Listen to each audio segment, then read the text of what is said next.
स्वर्णनगरी नाम का एक शहर था। उसमें दो मित्र रहते थे। एक का नाम था रामू और दूसरे का श्यामू।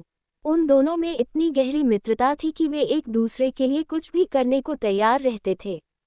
एक बार की बात है, वहां के राजा ने कुछ अन्याय विशेष कार्य किया जो श्यामू को अच्छा नहीं लगा। उसने राजा की खुलेआम निंदा की। जब श्यामू की इस हरकत का पता राजा को चला तो उसने उसे गिरफ्तार कर जेल में डाल दिया। राजा ने क्रोधित होकर उसे फांसी का आदेश दे दिया। श्यामू मौत से नहीं डरता था, लेकिन मृत्यु से पूर्व वह अपने माता पिता से मिलना चाहता था। जब उसका मित्र रामू श्यामू से मिलने जेल गया तब श्यामू ने उससे अपनी अंतिम इच्छा बताई। रामू राजा से मिलने गया। उसने राजा से कहा, श्रीमान, श्यामू की अंतिम इच्छा अपने माता पिता से मिलने की है, अतः आपसे निवेदन है कि उसे 1 सप्ताह के लिए जेल से मुक्त कर दिया जाए। राजा ने कहा, तुम्हारी बात तो ठीक है, लेकिन यदि वह भाग गया तो? रामू बोला, श्रीमान, श्यामू मेरा परम मित्र है, उसके लिए मैं अपनी जान भी दे सकता हूँ।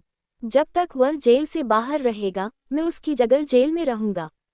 यदि वह वापस न आया तो आप मुझे फांसी पर चढ़ा दीजिए। राजा ने कहा, ठीक है। श्यामू अपने माता पिता से मिलने चला गया और उसकी जगह रामू को जेल में डाल दिया गया। श्यामू को गए हुए 7 दिन बीत चुके थे, लेकिन रामू को कोई चिंता न थी। उस दिन राजा ने रामू को अपने पास बुलाया और कहा, रामू, तुम्हें मालूम है कि आज तुम्हारे जीवन का अंतिम दिन है। तुम्हारा मित्र तो अभी तक वापस नहीं आया। मुझे लगता है कि वह अब कभी वापस नहीं आएगा। सच कहूँ, दोस्ती स्वार्थ का ही दूसरा नाम है। मुझे दुख है कि दोस्ती के कारण तुम्हें फांसी पर चढ़ना पड़ेगा। रामू ने पूरे आत्मविश्वास से कहा, श्रीमान, मेरा दोस्त नेक और ईमानदार है। ये बात सही है कि वह अभी तक नहीं लौटा, लेकिन वह मेरे साथ धोखा नहीं करेगा। हो सकता है वह किसी मुसीबत में फंस गया हो। मुझे पूरा विश्वास है कि वह जरूर वापस आएगा। राजा ने कहा, अब तो सूरज डूबने में केवल 1 घंटे की देर है। अब वह कब आएगा? रामू ने कहा, श्रीमान, यदि श्यामू नहीं भी आया तो कोई बात नहीं। उसकी जगह मैं फांसी पर चढ़ने को तैयार हूँ। अपने दोस्त के लिए मैं प्राणों की परवाह नहीं करता। मैं तो ईश्वर से यही प्रार्थना कर रहा हूँ कि मेरा दोस्त जहाँ कहीं भी हो, सुरक्षित रहे।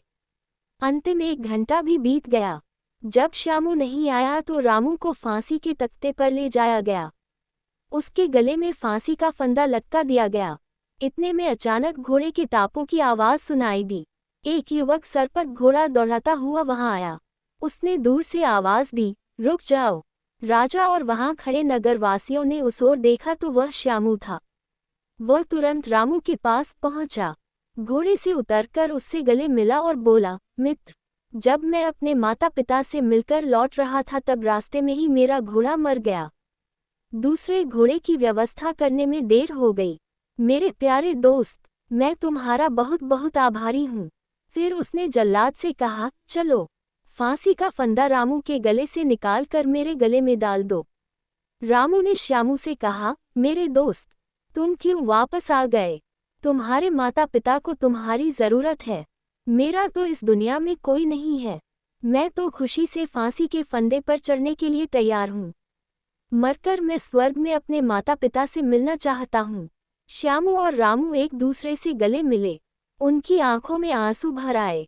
राजा इस दृश्य को देखकर बहुत प्रभावित हुआ। उसका हृदय द्रवित हो उठा। उसने कहा, मैं तुम्हारी दोस्ती को नमन करता हूँ। जाओ, तुम दोनों मुक्त हो। सचमुच आज तुमने दुनिया को दिखा दिया कि सच्ची दोस्ती किसे कहते हैं। मैं भी तुम लोगों का दोस्त बनना चाहता हूँ। अब तुम दोनों की सलाह से कार्य करूँगा। राजा की बात सुनकर नगरवासी राजा की और दोनों दोस्तों की जय जयकार करने लगे।